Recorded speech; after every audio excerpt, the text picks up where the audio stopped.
खेत बेचकर, माँ के गहने गिरवी रखकर, लोगों से कर्ज लेकर और न जाने कितने तरीके आजमाकर इंडिया से लोग सऊदी पैसा कमाने के लिए जाते हैं ताकि उनका परिवार एक अच्छी जिंदगी जी सके। लेकिन कई बार सऊदी में लोगों के साथ ऐसा धोखा हो जाता है कि उनका सफर एक दर्दनाक कहानी बन जाता है। और ऐसी ही एक दर्दनाक कहानी है फिल्म द गॉट लाइफ की, जिसे आज मैं एक्सप्लेन करने वाला हूँ। नजीब और हकीम दोनों के सऊदी एयरपोर्ट पर उतरने के साथ ही इस कहानी की शुरुआत हो जाती है। दलाल ने दोनों को एक कंपनी में एज ए हेल्पर काम करने के लिए भेजा था। एयरपोर्ट पर दोनों अपने कफील का इंतजार करते हैं, लेकिन इन्हें कोई लेने नहीं आता। दोनों कुछ लोगों से पूछने की कोशिश करते हैं, लेकिन प्रॉब्लम यह है कि दोनों हिंदी के अलावा ना तो कोई भाषा बोल सकते थे और ना ही समझ सकते थे। खैर, किसी तरह से ये दोनों एयरपोर्ट पर काम करने वाले एक आदमी से हेल्प मांगते हैं। दलाल ने इन्हें कंपनी की ऑफिस का नंबर दिया था। वो आदमी पब्लिक फोन से कॉल करता है, लेकिन कोई फोन नहीं उठाता। फिर वो आदमी बताता है कि आज फ्राइडे है, ऑफिस बंद होगा, इसलिए कोई फोन नहीं उठा रहा है, तो तुम दोनों इंतजार करो, कोई ना कोई तुम्हें लेने आ जाएगा। काफी देर तक इंतजार करने के बाद एक अरबी इनके पास आता है। वो पहले से ही काफी गुस्से में था और अरबी में उन दोनों से कुछ बातें कहता है जो इन्हें समझ में नहीं आती, लेकिन इन दोनों को लगता है कि शायद यही हमारा कफील होगा। फिर वो अरबी अंदर चला जाता है और थोड़ी देर बाद बाहर आता है, और इस बार आते ही वो अरबी इन दोनों से इनका पासपोर्ट और वीजा कॉपी ले लेता है और इन्हें अपनी खटारा गाड़ी में बैठने के लिए कहता है। नजीब को प्यास लगी थी, वो अरबी से पानी मांगता है, लेकिन अरबी को इनकी भाषा समझ में नहीं आती और वो अरबी में इनसे कहता है कि देखो, तुम ऐसे बड़बड़ाना बंद करो और चुपचाप गाड़ी में बैठ जाओ। और ये दोनों गाड़ी में बैठ जाते हैं। रास्ते में हकीम कहता है कि हमें घर पर फोन करके बता देना चाहिए कि हम पहुंच चुके हैं, नहीं तो अम्मी परेशान होंगी। वो अरबी से किसी टेलीफोन बूथ पर गाड़ी रोकने के लिए कहता है, लेकिन अरबी उल्टा इन्हें डांट कर चुपचाप बैठे रहने के लिए कहता है। और काफी देर तक गाड़ी चलाने के बाद आखिरकार वो एक जगह पर गाड़ी रोकता है और हकीम को उतार देता है। नजीब और हकीम दोनों चिल्लाते रहते हैं कि हम तो यहाँ एक साथ एक ही कंपनी में काम करने के लिए आए थे, फिर आप हमें अलग अलग क्यों कर रहे हो। लेकिन अरबी इनकी कोई भी बात नहीं सुनता और नजीब को लेकर आगे जाने लगता है। फिर काफी दूर तक चलने के बाद वो नजीब को भी एक बाड़े में पहुंचा देता है। बाड़े में एक दूसरा अरबी भी था। नजीब फिर उनसे कहता है कि मेरे दलाल ने तो कहा था कि मुझे एक कंपनी में काम करना है, आप मुझे यहाँ क्यों लेकर आए हो। लेकिन पहले वाला अरबी इसकी बात को अनसुना कर देता है और वहां से चला जाता है। रात के अंधेरे में नजीब को ज्यादा कुछ समझ में नहीं आ रहा था। तब नजीब एक बूढ़े आदमी को देखता है जो पिछले कुछ सालों से इस बाड़े में काम कर रहा था। नजीब उसके पास जाकर बात करने की कोशिश करता है। पता चलता है कि वो आदमी तमिल है। नजीब को उसकी भाषा भी समझ में नहीं आ रही थी। उसे बहुत तेज प्यास लगी थी। पूछने पर तमिल आदमी पानी की टंकी की तरफ इशारा करता है। नजीब टंकी के पास जाकर पानी पीता है और अरबी के टेंट में जाकर सोने की कोशिश करता है। थकान की वजह से जल्द ही उसे नींद आ जाती है। इसी के साथ हम सऊदी आने से पहले नजीब की लाइफ को देखते हैं। नजीब अपने गांव में नदी से बालू निकालने का काम करता था। उसकी माँ उसके लिए रोज खाना बनाती थी और नजीब अपनी माँ और अपनी वाइफ सैनू से बहुत प्यार करता है। सैनू प्रेग्नेंट थी। परिवार काफी खुशहाल था, कमी थी तो सिर्फ पैसों की। और एक दिन नजीब का दोस्त उसे बताता है कि मेरे जीजा जी लोगों को सऊदी भेजने का काम करते हैं, उनके पास एक कंपनी का वीजा है, अगर तू जाना चाहता है तो मैं बात करता हूँ। नजीब जाने के लिए तैयार हो जाता है और अपनी माँ के गहने गिरवी रख के पैसे इकट्ठा करता है और अपने दोस्त के जीजा को पैसे दे देता है। वो उसके वीजा का काम करवा देता है और इस तरह से नजीब अपने भाई हकीम के साथ सऊदी आ जाता है। इधर सऊदी में नजीब अरबी के टेंट में सो रहा था। यह देखकर अरबी बहुत गुस्सा हो जाता है। वो नजीब को पैरों से मारकर जगाता है, उसे उसका बैग देकर बाहर सोने के लिए कहता है। नजीब बाहर एक भंगार गाड़ी में आकर सो जाता है। अगली सुबह नजीब की आंख खुलती है, तब वो तमिल आदमी को देखता है। वो बकरियों का दूध निकाल रहा था। वो नजीब को दूध से भरा बर्तन अरबी को देने के लिए कहता है। नजीब अरबी के पास जाता है।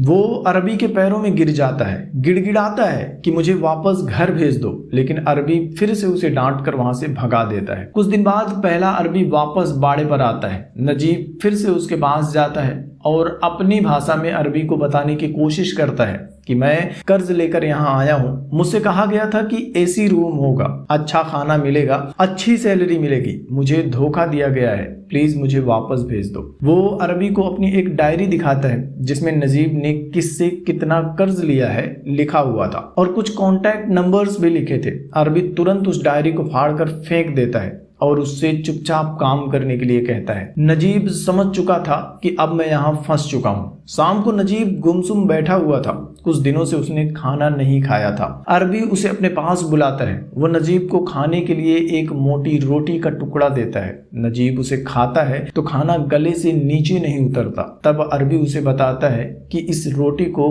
पानी में डुबो कर खाओ। खाने के बाद नजीब उस तमिल आदमी के पास जाता है, उससे पूछता है कि तुम्हारा नाम क्या है, तुम यहाँ कितने सालों से काम कर रहे हो। जवाब मिलता है कि मुझे याद नहीं। अगली सुबह नजीब पानी लेकर हगने बैठा था, तभी अरबी आकर उससे पानी छीन लेता है और उसे बालू से साफ करने के लिए कहता है, क्योंकि वहां हफ्ते में एक बार पानी का टैंकर आता था और टंकी में पानी भरकर चला जाता था। इस बार जब टैंकर आता है तब नजीब ड्राइवर के पास जाता है। ड्राइवर को हिंदी आती थी। नजीब उससे हेल्प मांगता है। अरबी उन दोनों को बात करते हुए देख लेता है और अपनी बंदूक लेकर वहां पहुंच जाता है और नजीब को मारकर बेहोश कर देता है। अगली सुबह नजीब की आंख खुलती है तो अरबी उसे बकरियों का दूध निकालने के लिए कहता है। नजीब आसपास देखता है तो तमिल आदमी उसे दिखाई नहीं देता। नजीब दूध निकालने की कोशिश करता है तो बकरी उसे लात मारती है। खैर धीरे धीरे नजीब दूध निकालना सीख जाता है। फिर अरबी के कहने पर वो बकरियां चराने के लिए भी जाता है। सारी बकरियां इधर उधर भाग रही थी। कई दिनों की मुश्किलों के बाद धीरे धीरे वो बकरियां चराना सीख जाता है।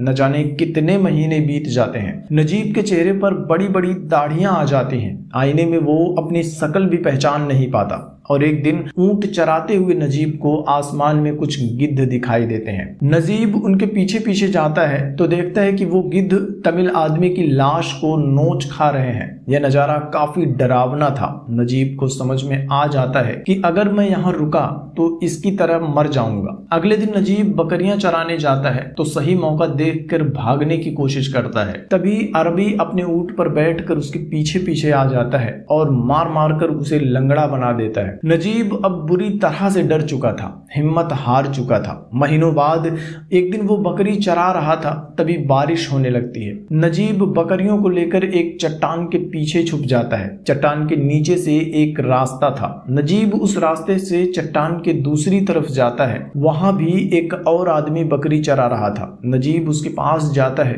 वो कोई और नहीं, नजीब का भाई हकीम था। न जाने कितने महीनों या सालों के बाद दोनों एक दूसरे को देखते हैं तो गले लगा लेते हैं। हकीम बताता है कि कुछ दिनों पहले ही मेरा कफील मुझे पुराने बाड़े से यहाँ लेकर आया है। लेकिन तभी हकीम का अरबी नीचे बकरियों के पास पहुंच जाता है। उसे देखते ही हकीम अपने बकरियों के पास जाने लगता है, क्योंकि दोनों को पता था कि अगर अरबी ने उन्हें साथ में देख लिया तो बहुत मारेगा और फिर से दूर दूर कर देगा। कुछ दिनों बाद हकीम एक अफ्रीकन साथी के साथ आता है। वो नजीब को बताता है कि इस आदमी का नाम कादिरी है और ये भागने में हमारी मदद करेगा। कादिरी पहले भी उस इलाके में काम कर चुका था, उसे रास्ता मालूम था। कादिरी उन्हें बताता है कि कुछ दिन बाद कफील के बेटी की शादी है। उस दिन बाड़े पर रखवाली करने वाला भी कोई नहीं होगा और उस दिन हम लोग यहाँ से भाग जाएंगे। शादी की सुबह बाड़े से सभी अरबी चले जाते हैं। उनके जाते ही नजीब को आजादी मिल जाती है। वो अपने सारे कपड़े उतार देता है,